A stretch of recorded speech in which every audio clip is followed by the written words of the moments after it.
masing-masing pegawainya. Nah itu juga menjadi pertanyaan Pak. Baik, terima kasih Bapak Tunama. Jenderal pajak khususnya Pak pasti mempunyai risiko dan bagaimana pengawasan dalam rangka pemeriksaan pasti akan bertemu sama wajib pajak dan ya tidak untuk kemungkinan hal-hal itu terjadi. Makanya untuk menghindari hal-hal tersebut kita mempunyai beberapa tools yang kita coba terapkan dan kita terapkan di dalam pelaksanaan kegiatannya. Misalnya dengan melakukan feedback Pak salah satunya. Jadi kami melayangkan surat kepada para wajib pajak dengan pertanyaan-pertanyaan yang sifatnya menjaga integritas Pak. Menjaga integritas apakah dalam pemeriksaan ini ada dipungut dan lain sebagainya seperti itu Pak. Dan itu kita lakukan secara blind, secara diam-diam tanpa diketahui oleh pegawai yang bersangkutan. Atau terkadang dari kami langsung datang sendiri Pak ke wajib pajaknya dan berwawancara sama wajib pajak yang diperiksa atau yang dilayani tersebut. Apakah ada pegawai kami yang melakukan hal tersebut? Itu salah satu bentuk pelayanan. Kedua, juga kami ada trik pajak Pak 1.500-200. Bisa saja masyarakat yang memang merasa dirugikan oleh sikap dari para pegawai, laporkan dari situ Pak. Laporkan dari 1.200 atau bisa langsung ke kantor pusat yang tadi ada 7 Pak. Itu kami lampirkan, itu adalah jalur komunikasi masyarakat kepada Direktur Jenderal Pajak khususnya Pak. Dan itu juga merupakan salah satu upaya kami untuk cek and recheck kawan-kawan kita sudah melakukan nilai-nilai Kementerian Keuangan dengan benar. Karena bagi kami integritas adalah sebuah harga mati yang tidak boleh ditawar. Kemudian juga ya mudah-mudahan itu Pak satu hal yang sedang yang kita lakukan. Kemudian kalau memang ada pegawai yang seperti itu, tentunya kita akan tidak tegas. Seperti tadi disampaikan oleh Ibu Hernia ya Pak. Kami juga di kantor pajak ini ada whistleblower Pak. Ada whistleblower system. Dan itu pun bisa kita terapkan. Whistleblower system itu. Dan itu kita terapkan, artinya orang boleh mengadukan, orang boleh menyampaikan hal tersebut kepada kami. Tidak ada karyawan pun mungkin partnernya gitu nggak setuju, dia laporan kepada kita. Itu pengawasan dari internal, pengawasan dari eksternal. Tentunya kami mengharapkan peran partisipasi dari wajib pajak untuk menyampaikan hal-hal yang memang tidak sesuai dengan integritas. Seperti di awal saya katakan tadi bahwa tolong jangan tawarkan apapun kepada karyawan kami, karena insya Allah kami sudah cukup dan Oke. Baik, satu lagi nih Pak, tadi pertanyaan belum terjawab, apakah Kanwil Dirjen Pajak mengakui harta kekayaan masing-masing pegawainya? Lanjutkan sedikit Pak. Oke. Dalam rangka menegakkan integritas ini Pak, kami ada kerjasama juga dengan KPK dan kami juga ada lembaga ISDA yang memang mengawasi internal dan disiplin teman-teman. Itu salah tambahannya. Kalau untuk mengetahui jumlah tambahan kekayaannya, kami seluruh pegawai Direktorat Jenderal Pajak diwajibkan menyampaikan LHKPN dan satu Pak. Kedua juga kami wajib menyampaikan LP2P Pak, laporan pajak-pajak pribadi. Ketiga wajib menyampaikan SPT tahunan kan gitu Pak. Dan keempat tentunya pengaduan masyarakat Pak. Misalnya dia melihat wah ini ada rumah besar gitu, atau orang pajak gitu Pak. Gitu Pak. Jadi hal-hal tersebutlah yang merupakan satu pengawasan kami Pak. Dan mungkin dari SPT-nya kita bisa keluar kekayaannya sepanjang mereka mengisi dengan benar dan jujur, tentunya Pak kita akan mengetahui Pak. Baik, terima kasih Pak Cucu Supriyatna. Selanjutnya pertanyaan berikutnya tertuju kepada Prof. Laksono Trisnatoro terkait dengan bagaimana cara ikatan profesi ataupun pemerintah mencegah atau mengatasi pihak Vaskes yang berburu pasien COVID sebanyak-banyaknya dengan mengubah data pasien yang seharusnya tidak COVID menjadi COVID atau dengan cara-cara yang lainnya. Itu saya persilahkan kepada Prof. Laksono Trisnatoro untuk menjawab pertanyaan. Ya, terima kasih Pak. Bisa didengar? Bisa Pak. Jelas. Oke. Jadi memang praktek tadi misalnya meng-COVID-kan ya, yang bukan COVID jadikan COVID supaya mendapat pendapatan lebih tinggi, itu juga bentuk yang fraud ya. Kalau itu disengaja ya Pak ya. Kalau disengaja dengan tujuan untuk mencari untung yang tidak semestinya atau tidak baik tadi ya, itu fraud ya. Nah sekarang bagaimana peranan dari organisasi profesi itu seperti dia atau mungkin asosiasi rumah sakit seperti Persi, kemudian pemerintah. Nah ini yang menarik ya. Jadi kalau kita lihat itu dari konsep pencegahan ya, itu memang saya sepakat dengan Pak Suarsono ya. Kalau kita terlalu banyak pencegahan tidak ada penindakan, itu orang nggak kapok Pak. Ya. Nah logikanya yang organisasi profesi tadi, mereka harus masuk di pencegahan secara mendalam ya. Tapi mereka tidak bisa ikut dalam penindakan karena akan konflik of interest. Jadi. Nah, penindakan tadi itu harus dikerjakan oleh tentunya pemerintah dalam saya bukan eksekutifnya ya, tapi justru lebih pada yang terkait dengan penanganan penegak hukum Pak ini. Nah, tapi ada tapi yang sangat menarik ya. Model-model seperti itu yang meng-COVID-kan sesuatu tadi Pak ya, itu memang termasuk apa yang kita sebut sebagai white collar crime Pak. Jadi kriminal yang kerah putih yang canggih Pak. Nah itu pelakunya kalau di Amerika Serikat mereka canggih betul. Nah itu tentunya pihak pemerintah dan penegak hukum itu juga harus sama canggihnya Pak. Kalau tidak nanti akan terjebak pada suatu situasi yang abu-abu terus Pak. Karena itu akan banyak indikator-indikator yang sifatnya itu tidak begitu dipahami oleh polisi sekarang. Jadi saya boleh mengatakan ya, ya polisi sekarang itu belum siap Pak. Karena di Amerika Serikat yang menjadi investigator itu banyak misalnya para tenaga medik yang juga menjadi polisi ya, berubah jadi investigator, bukan polisi ya, investigator ya. Sebaliknya juga ada polisi yang menjadi investigator di pelayanan kesehatan, tapi mereka dididik khusus Pak, dengan training yang sangat canggih juga Pak. Karena sekali lagi ini kita masuk korupsi yang bukan konvensional ya, bukan yang tanda kutip kuno sejak zaman VOC itu yang namanya markup itu pasti ada toh, markup apa yang suap itu zaman mungkin Yunani sudah ada Pak. Tapi yang seperti ini korupsi yang canggih. Nah sekarang saya lihat polisi masih atau penegak hukum ya, termasuk kejaksaan dan mungkin KPK juga ya, itu belum mempunyai investigator yang canggih Pak. Kalau di Amerika mereka sudah punya FBI. Bahkan di Amerika Serikat itu sekarang fraud dalam bidang medik itu sudah berkembang, ada semacam gangster ya apa? Ya kayak mafia yang memang mereka fokusnya pada fraud di medik. Sehingga ketika terjadi rahasia untuk mencari bukti macam-macam itu FBI yang bergerak dalam bidang medik itu ya seperti film-film itu Pak, pakai rompi yang tahan peluru, pakai senapan mesin ya, sudah seperti itu parahnya Pak, seperti itu. Ini di Amerika Serikat yang aturannya kuat itu juga masih ada sekelompok orang yang ingin terobos, maka penindakan itu memang saya dan Pak Warsono kayaknya satu WhatsApp ya Pak Warsono ya, kita nggak bisa istilahnya itu cuma mengandalkan pada pencegahan terus Pak. Ini nggak bisa.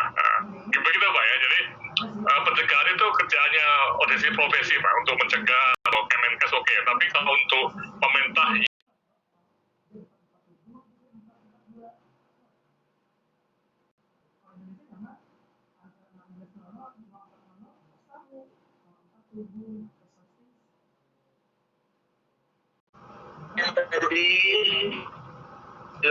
Prof. Laksono Trisnantoro, semoga nanti pemerintah bisa menindaklanjuti seperti apa sudah disarankan tentang peningkatan kualitas atau SDM dari aparat pemerintah.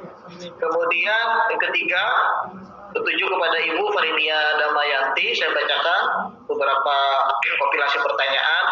Bagaimana seorang whistleblower melaporkan kejadian korupsi tetapi ia sendiri tidak terkena sebuah kasus atau hal lainnya? Kemudian juga apakah whistleblower internal dapat melapor langsung ke UPG atau KPK? Bagaimana cara melakukan penjelasan saat penyuluhan agar seorang dapat berani bertindak sebagai whistleblower? Dan juga bagaimana bentuk pengawasan masyarakat yang ideal terhadap kecurangan instansi pemerintah? Efektifkah aparat pengawas internal? Mungkin seperti itu pertanyaannya Ibu Farinia Damayanti. Pada Ibu kami persilahkan. Makasih Pak Fatur. Sebenarnya tadi beberapa sudah saya jawab di answer-nya ya. Sudah saya jawab secara tertulis, tapi nggak apa-apa saya ulang lagi. Jadi tadi pertanyaannya, ketika seseorang mengadukan suatu kecurangan, bagaimana dengan diri dia sendiri kalau misalnya takutnya dia juga terkena kasus terseret kasus itu gitu ya. Hal ini mungkin terkait dengan bukti dan saksi kan. Misalnya tadi ini ada pertanyaan bagaimana cara seorang whistleblower melaporkan kejadian korupsi tapi ia sendiri tidak terkena sebuah kasus. Khawatirnya ketakutan melaporkan akan terseret juga. Persoalan terseret di sini mungkin kalau terseret pasti terseret karena sebagai pelapor ya kan. Cuman mungkin kalau diartikan terseret, jangan-jangan dia ikut-ikutan korupsi, ternyata terbukti dia ikut korupsi, ya itu persoalan lain lagi. Tapi kalau kita katakan terseret, pasti terseret karena sebagai pelapor. Sebenarnya seperti itu. Jadi mungkin kata-kata terseret di sini tidak perlu kita maknai terlalu sebegitu menakutkannya ya. Terseret di sini artinya ya dia ikut serta dalam kasus tersebut sebagai pelapor. Saya pikir seperti itu. Kemudian pertanyaan berikutnya yang apa lagi? Terkait dengan penjelasan penyuluhan agar seorang dapat berani bertindak sebagai whistleblower. Ya sebenarnya dengan kegiatan seperti ini sama ya, masalah penyuluhan. Saya mendengar kata penyuluhan kok berasa kayak ke zaman Orde Baru ya. Sosialisasi mungkin ya, penyuluhan. ya sebenarnya gini, saya lebih tertarik begini. Sosialisasi satu dilakukan oleh lembaga-lembaga terkait, seperti misalnya KPK seperti sekarang ini. Yang kedua begini, sama seperti tadi Pak Cucu ceritakan, mungkin kita bisa belajar dari Pak Cucu ya, bagaimana menciptakan kondusivitas sebuah lembaga, sebuah organisasi, sebuah perusahaan yang kooperatif dengan program whistleblowing ini. Sehingga orang jadi ketika karyawannya merasa atau melihat ada kecurangan, dia tidak ragu untuk melaporkan. Jadi sebenarnya saya pikir harus berjalan beriringan antara sosialisasi dengan itikat dari lembaga itu sendiri untuk sedemikian rupa mewadahi yang namanya program whistleblowing ini. Sehingga ya itu tadi, orang tidak akan takut, tidak akan ragu untuk melakukan aduan atau laporan. Terus apalagi ini tadi ya, beberapa sih sudah saya jawab kayaknya. Ya, sepertinya sudah terjawab. Terima kasih. Selanjutnya langsung saja saya persilahkan kepada Bapak Suarsono Muhammad. Tadi pertanyaannya, apakah wilayah bebas korupsi sudah bisa mengurangi tindakan korupsi atau penyalahgunaan anggaran untuk pelayanan publik? Kepada Bapak Suarsono, kami persilahkan. Wah, soal wilayah bebas korupsi, zona integritas itu di mana-mana itu makin hari itu ya, itu saya kira kok ya mohon maaf ya, saya kok nggak begitu percaya ya. Mohon maaf nih. Jadi ya itu bagian dari seremoni aja menurut saya ya. Gitu. Jadi saya tidak tahu kenapa saya harus berpikir begini gitu. Tapi bahkan menurut saya itu berbahaya sekali karena memberikan harapan palsu, ya kan? Dan jangan pernah lupa ya, elit itu pinter loh. Ya, jadi elit itu pinter merekayasa satu strategi yang kelihatannya itu menjanjikan, tapi sesungguhnya dari awal mereka tahu ini nggak workable ini, gitu. Kira-kira gitu ya. Jadi pinter elit itu. Dan elit itu bukan saja pinter, duitnya banyak, berkuasa, rukun, gitu ya kan. Jadi kan komplit itu untuk melindungi diri sendiri itu. Tapi kalau massa itu dia miskin, bodoh, tidak rukun. Jadi dimanipulasi itu gampang sekali. Diberikan janji-janji palsu. Nah, yang saya kadang-kadang nggak ngerti sekarang ini itu cendekiawan itu. Cendekiawan itu posisinya di mana sekarang ini gitu, kira-kira gitu ya. Ini semua kampus diam gitu ya. Dan saya kira pada saatnya lah gitu ya, harus ada yang disebut public intellectual. Jadi cendekiawan publik, cendekiawan yang begitu dekat dengan soal-soal yang dimiliki oleh publik. Jadi kalau soal wilayah bebas korupsi, zona integritas, kemudian apa lagi? Saya membuka lawang nih. Saya kok nggak begitu percaya ya. Buka. Ya. Itu Mohon maaf itu jawaban saya. Ini Mas Budi ketawa itu saya kira setuju itu ya. Aku mau Orang izin KPK tadi, tahu lah buka. ya. Sedih itu ya. Nah, terima kasih. Lain kali kena izin aku lah. Oke, terima kasih Bapak Suarsono Muhammad. Jadi memang hanya semacam jargon saja ya sebagai justifikasi formalitas. Baik, waktu yang mempertemukan, waktu yola yang akan memisahkan kita. Sebelum kita tutup, kita persilahkan kepada Bapak Febri Diansyah selaku Kepala Biro Humas KPK untuk menutup kegiatan webinar ini secara resmi. Kepada Bapak Febri Diansyah, persilahkan.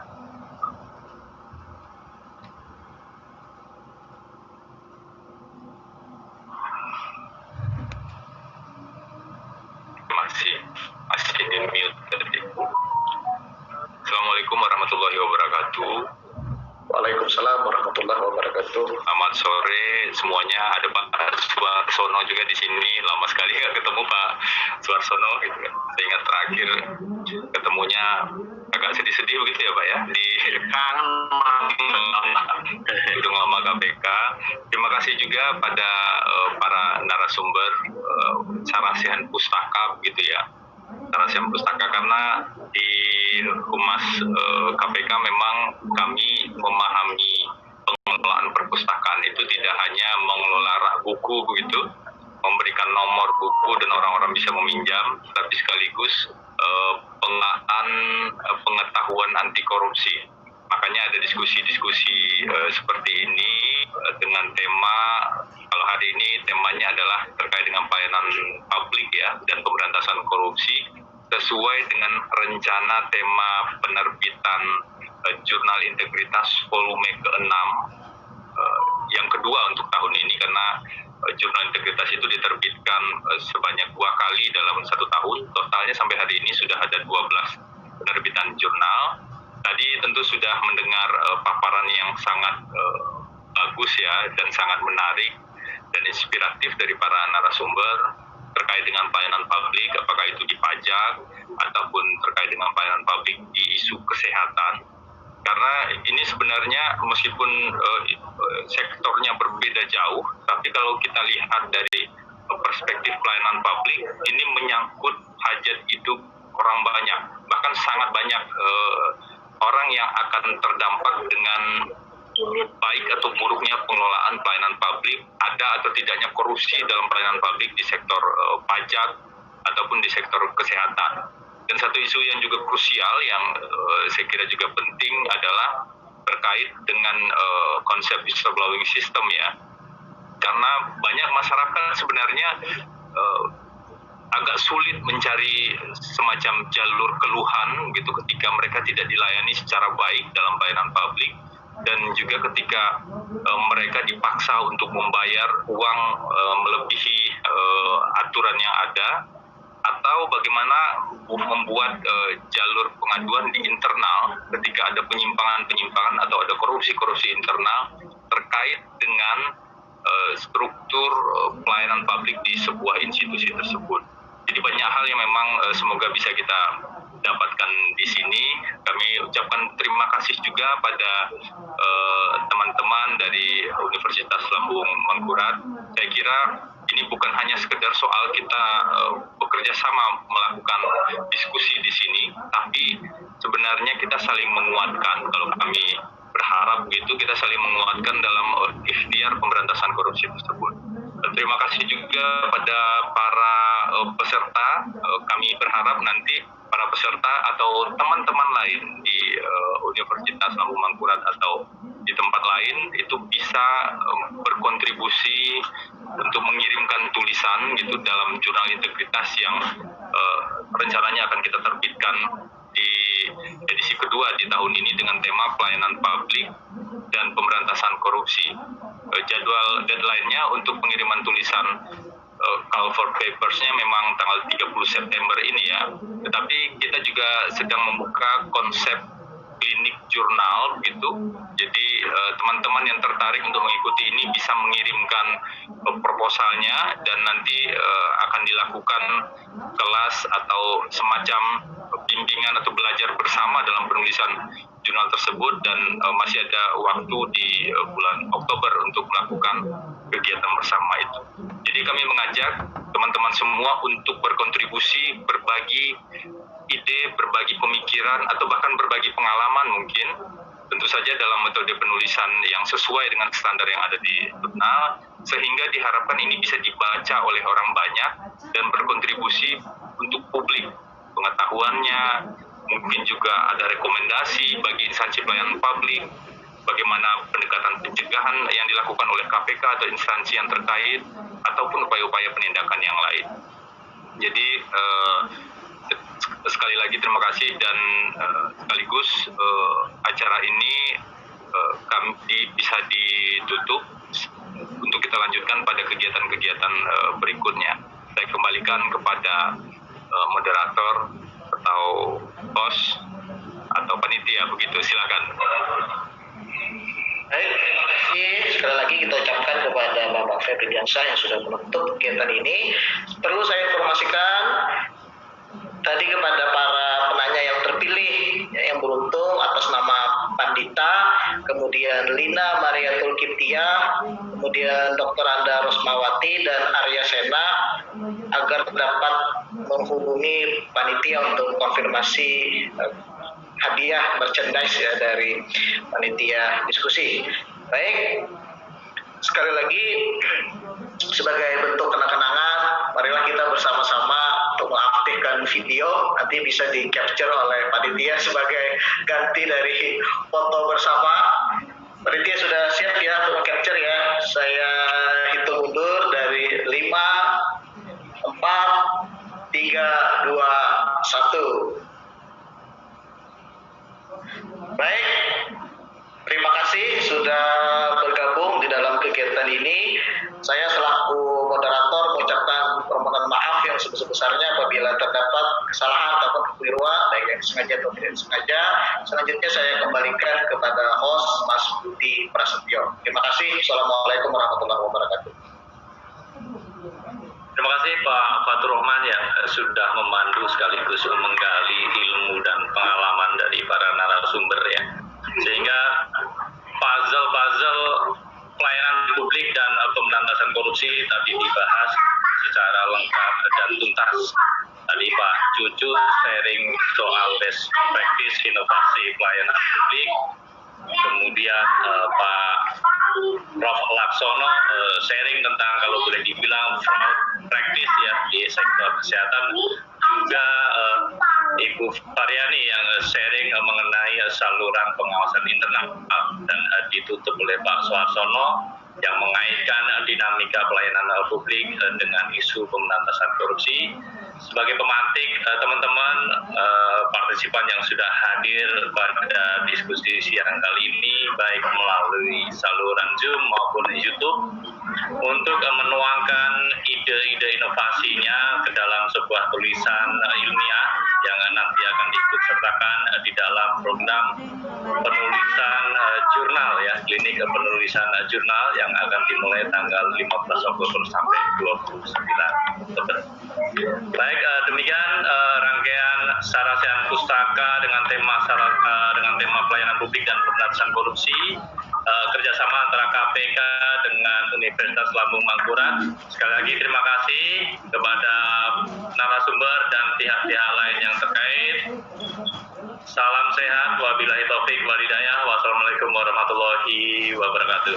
Waalaikumsalam. Waalaikumsalam warahmatullahi wabarakatuh. Ya kan? Salah.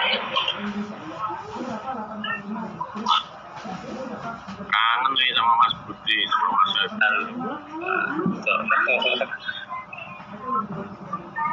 Sehat Pak Sono. Sehat, sehatnya orang tua Mas Budi. Masih tenis tapi. Masih tenis. Nah,